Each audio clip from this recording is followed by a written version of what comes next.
Two of the hottest areas for home buyers in the city of Toronto are Leslieville in the East End and Roncesvalles in the West End. Each of these areas has a ton to offer, and there's a reason that they sit at the top of so many buyers' lists when the time comes to move up from a rental or a condo into a freehold property. In this video, we're going to take a look at what the options are for home buyers in each of these two areas. We'll take a look at a floor plan and a quick house tour to give you an idea of what one of these homes looks like on the inside. I'll show you how much homes are selling for in each of these areas, how many homes are selling, and how much competition you're likely to face from other buyers if you're shopping for a home in one of these areas. But I'm going to focus specifically on two-story, semi-detached 3-bedroom homes. Yes, there are other types of homes that sell in these areas.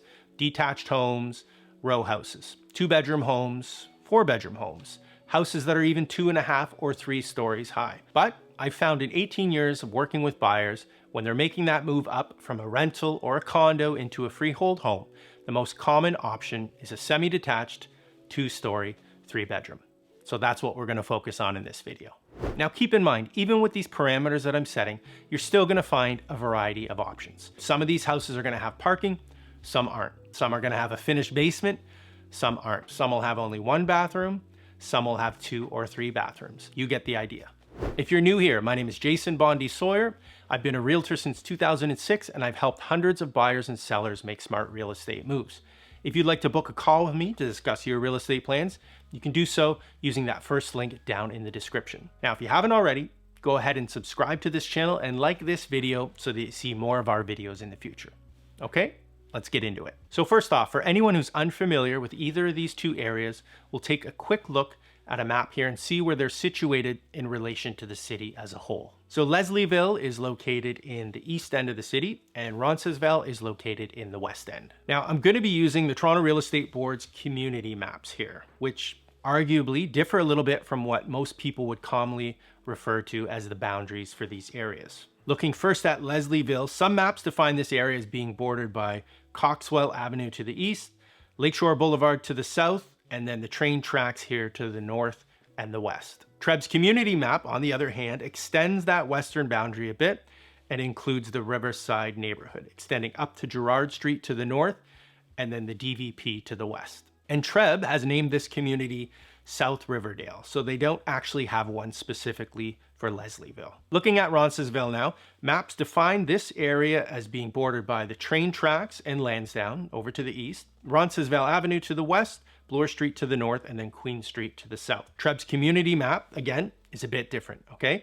It extends that eastern boundary a bit past Lansdowne over to the train tracks, which is actually a portion of Parkdale. Now, TREB has named this community Roncesvalles. So here is a floor plan for a listing that we had in Leslieville, along with some photos that we had done for the property. Now, I would say that this is a fair representation of what one of these houses looks like on the inside in terms of the layout. If anything, this is actually on the smaller side of the scale in terms of square footage. This house here, the footprint is probably in the 500 to 600 square foot range, whereas a number of other homes in these areas can be larger, anywhere up in that 600 to 800 square foot range for the footprint. So the main level here you can see is open concept, combining living room, dining room, and kitchen. Now there's a small foyer at the front of the house, and then a door leading out to the backyard at the back of the house. And the stairs that lead up to the second floor and down to the basement are off to one side. So up on the second level, you have your primary bedroom, the front of the house, and then you have the second bedroom in the middle and the third bedroom at the back of the house. And then the bathroom, which sits in between the second and third bedrooms. In the basement, you have an open concept family or rec room with some storage and then your furnace room. And then your second bathroom is at the back, which also houses the washer and the dryer. Okay, so let's look at some numbers now. And for all these numbers, I'm going to be looking at everything that happened in 2024. So a whole year's worth of data. Now, keep in mind, the number of sales that happened in the city of Toronto in 2024 was relatively low, and we do anticipate a larger number of sales in 2025. In Leslieville, there were a total of just 38 sales. So that's an average of just over 3 sales per month. Now, that might not sound like a lot, but in Ronci, there were only 22 sales in that same time frame. So just under 2 sales per month there. So if you were a buyer shopping in either of those areas in 2024, you weren't really seeing many opportunities pop up. And remember, that's across the whole spectrum of price ranges. When we dive in here and we look at specific price ranges, you're going to get an even better idea of how many, or I should probably say how few, opportunities there were for buyers last year. So comparing the two areas in terms of sales, Leslieville had more buying opportunities than Ronci did. Now moving on to sale prices. So in Leslieville, looking at those 38 sales, the average sale price was just under $1,350,000.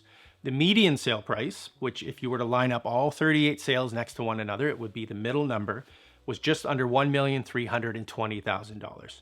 At the very low end of the spectrum was a sale at $900,000, and at the very high end of the spectrum was a sale at $1,850,000. Now let's segment those sales into different price ranges and see what the spread was. There were 4 sales under $1 million, 9 sales in the $1 to $1.25 million price range, 12 sales in the $1.25 to $1.5 million price range, 10 sales in the $1.5 to $1.75 million price range, and then there were 3 sales above $1.75 million. So the majority of sales fell in that $1.25 to $1.5 million price range. But there were still a bunch in the ranges below and above that as well. So I took a close look at all 38 sales, and most of the ones under $1 million looked like they were maybe a bit on the small side, or maybe they needed some updating. Kitchens and bathrooms were outdated. But once you got up into the high 1.2 millions, you started to see more options that looked to be move-in ready. So renovated kitchens, renovated bathrooms, etc. And then as you move up into the high 1.4s and beyond, that's when you start to see more houses with 3 or even 4 bathrooms, a bit more space maybe, or maybe the house situated on a more desirable street. Now looking at parking, 26 out of the 38 sales, so that's 68%, had parking. And it's not like the ones without parking were all the way down in the lower price ranges. The highest sale price that didn't have parking was all the way up at $1.655 million. Moving on to Ronci now, looking at those 22 sales, the average sale price was just under $1.5 million. The median sale price was just over $1.47 million. At the very low end of the spectrum, there was a sale for $976,000, and at the very high end of the spectrum, there was a sale at $2,050,000. So you can already see the prices are higher here than they are in Leslieville. Now let's segment those sales into different price ranges and see what the spread was. So there was only 1 sale here under $1 million. 4 sales in that $1 to $1.25 million price range. 7 sales in the $1.25 to $1.5 million price range. 4 sales in the $1.5 to $1.75 million price range. And they had 6 sales above $1.75 million. So just like Leslieville, the majority of sales in Ronci fall within that $1.25 to $1.5 million range. But there were only a few in the ranges above and below that. So the higher sale price range, $1.75 million, is actually the one with the second most amount of sales. And under $1 million, there was only 1 sale. Again, I took a close look at all 22 sales, and most of the ones under 1.25 look like they needed more work than the lower priced ones in Leslieville. And while there were a couple of options below 1.3, it wasn't until you got up into the high 1.3s and the 1.4s that you started to see more options that looked move-in ready. In the high 1.4s and beyond, the houses were more renovated. Interestingly though, only 2 of the 22 sales had a 3rd bathroom, and none of them had a 4th bathroom. Moving on to parking again, 17 out of the 22 sales, so that's 77%, had parking. So a higher percentage of homes in Ronci had parking compared to Leslieville. In Ronci though, the ones without parking were mostly in the lower price ranges. The highest sale price that didn't have parking was $1.485 million. So comparing the two areas in terms of prices, Leslieville was overall more affordable in 2024 than Ronci was, and there were more buying opportunities in those lower price ranges, which is where the majority of first-time house buyers are going to be shopping. All right, so we've looked at the number of sales, we've looked at sale prices. Now let's look at how much homes are selling above or below the list price. In Leslieville, 16 of the 38 homes sold at or below the list price, while 22 of them, that's 58%, sold above the list price. So about 6 out of 10 homes sold above the list price. And when a home sells for more than list price, that typically means that there was more than one offer on the property. So multiple buyers competing against one another. Now at the low end of the spectrum, there was a sale for only 84% of the list price, while at the high end, there was a sale for a whopping 45% above the list price. On average, the 38 homes in Leslieville sold for 9% more than the list price. In Ronci, 9 of the 22 homes sold at or above the list price, while 13 of them, that's 59%, sold above the list price. So that's almost the same as Leslieville, right? 6 out of 10 homes selling above the list price. At the low end of the spectrum, there was a sale for 93% of the list price, and at the high end, a home sold for 31% above the list price. On average, the 22 homes sold for 6% more than the list price. So comparing the two areas in terms of competition, while both areas saw 6 out of 10 homes sell above the list price, there were more of those sales in Leslieville than there were in Ronci. But of course, part of that is the fact that there were just more sales overall in Leslieville. And the houses in Leslieville sold for a higher percentage of the list price than the houses in Ronci did. Okay, so finally, we're gonna look at days on market. And the median number for both areas was 7 days on the market. And when you consider the fact that 6 out of 10 homes in each area went above the list price, that makes sense, right? A lot of these properties had scheduled offer dates and they sold on the offer date, which is typically 6 or 7 days after the property hits the market. Some homes sold quicker than that.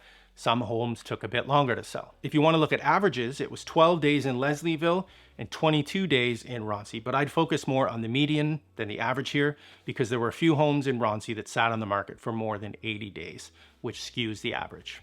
All right, there you have it, a snapshot of what's happening in 2 of Toronto's hottest neighborhoods. The fact that the majority of these homes are selling for above the list price, some of them for quite a bit above the list price, and they're selling relatively quickly, shows you just how much competition there is among buyers for these 2 areas. If you're thinking about making a move into either one of those neighborhoods, give me a shout. We can chat about what your plans are and how you can get a leg up on that competition. Over here are a couple of other videos you might want to check out, and over here is a link to subscribe to the channel. That's it for now, and I'll see you next time.